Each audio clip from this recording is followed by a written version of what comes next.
주 예수를 믿으라. 그리하면 너와 내 집이 구원을 받으리라. 다른 사람의 생명을 귀하게 여길 때 세상은 감동합니다.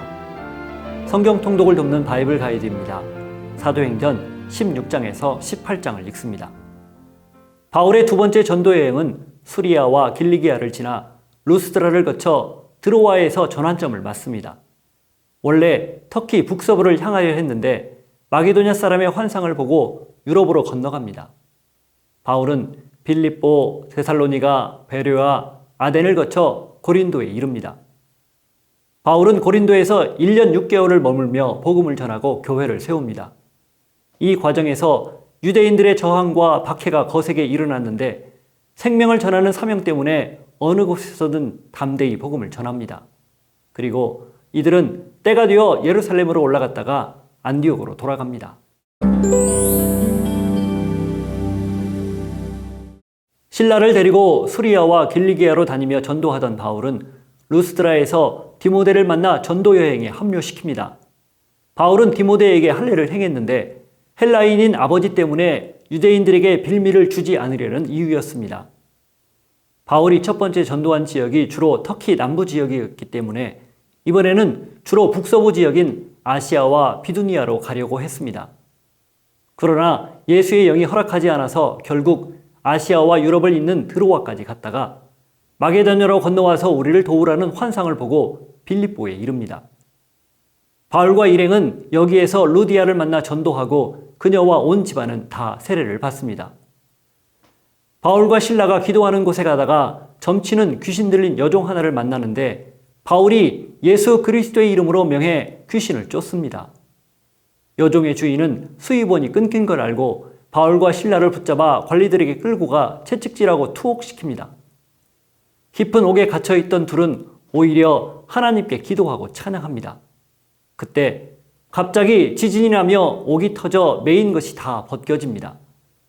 죄수들이 도망친 것으로 알고 자결하려는 간수를 막아선 바울은 어떻게 해야 구원을 받을 수 있는지 묻는 그들에게 주 예수를 믿으라. 그리하면 너와 내 집이 구원을 받으리라 말하며 주의 말씀을 전합니다.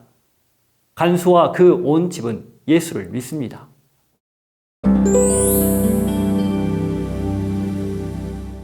옥에서 나온 바울과 일행은 루디아의 집에 들어가 형제들을 위로한 다음 데살로니가로 옮겨 유대인의 회당에서 복음, 곧 그리스도의 십자가 죽음과 부활 소식을 전합니다. 경건한 헬라인의 큰 무리와 적지 않은 귀부인이 권함을 받고 믿고 따르지만 유대인들은 불량한 사람들을 동원해 바울 일행을 위협합니다. 형제들의 도움으로 베레아를 피한 바울과 실라는 역시 유대인의 회당에서 하나님의 말씀을 가르치는데 베레아 사람들은 말씀을 받고 이것이 그런가 하여 날마다 성경을 상고하는 사람들이었습니다. 그래서인지 많은 사람들, 특히 헬라의 귀부인과 남자들이 적지 않게 믿는 일이 벌어집니다. 데살로니가에 있는 유대인들이 바울을 방해하러 오자 바울은 실라와 디모데를 남겨두고 급히 아덴으로 피합니다. 바울이 아덴에서 일행을 기다리다가 그 성에 우상이 가득한 것을 보고 마음이 격분하여 만나는 사람들과 날마다 변론하는데 헬라 철학의 본거지인 이곳 사람들에게 복음을 전하는 것이 녹록하지 않았습니다. 이 사람들은 바울이 전하는 예수와 부활을 새로운 사상체계로 이해해 흥미는 보였지만 정작 구원의 필요성은 느끼지 못했기 때문입니다.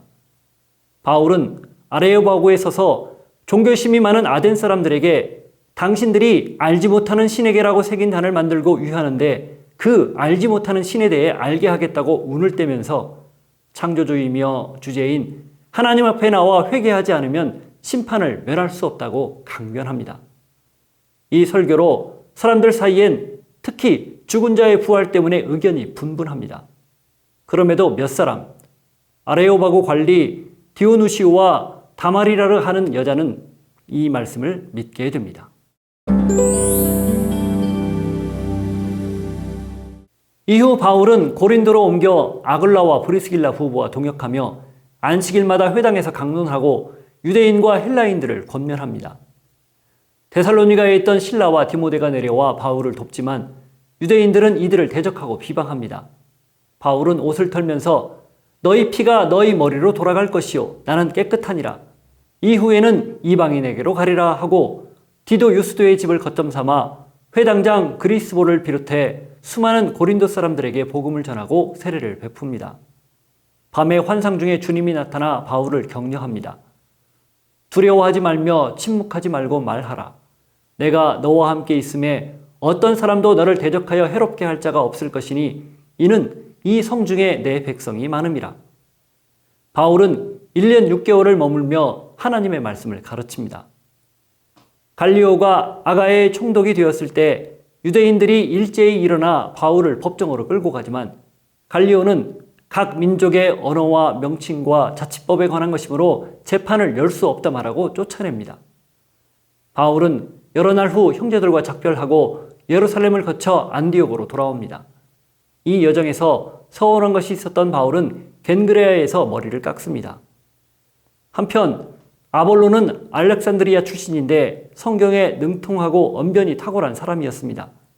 그는 아시아의 에베소에 이르러 브리스길라와 아굴라의 도움으로 하나님의 도를 정확히 깨우친 다음 아가야로 건너가서 성경으로서 예수는 그리스도라고 증언하며 유대인들의 말을 이깁니다.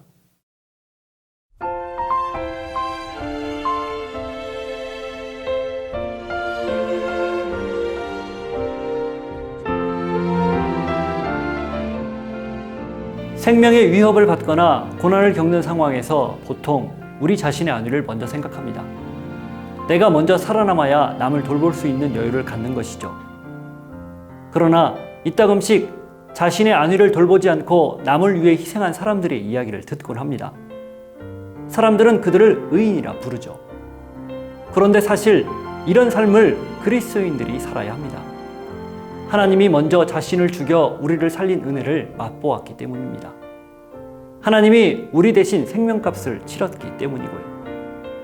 바울은 빌립보 감옥의 문이 터졌을 때 도망치지 않고 도리어 간수들을 안심시키고 전도까지 해 그와 온 집안에 예수님의 생명을 나눴습니다. 자신보다는 상대의 목숨과 나아가 영원한 생명까지 귀하게 보는 태도 때문입니다. 오늘 우리에게 이런 자세가 필요합니다. 생명을 귀하게 여기고 섬기는 자세. 세상은 그럴 때 그리스도인들을 통해 감동합니다.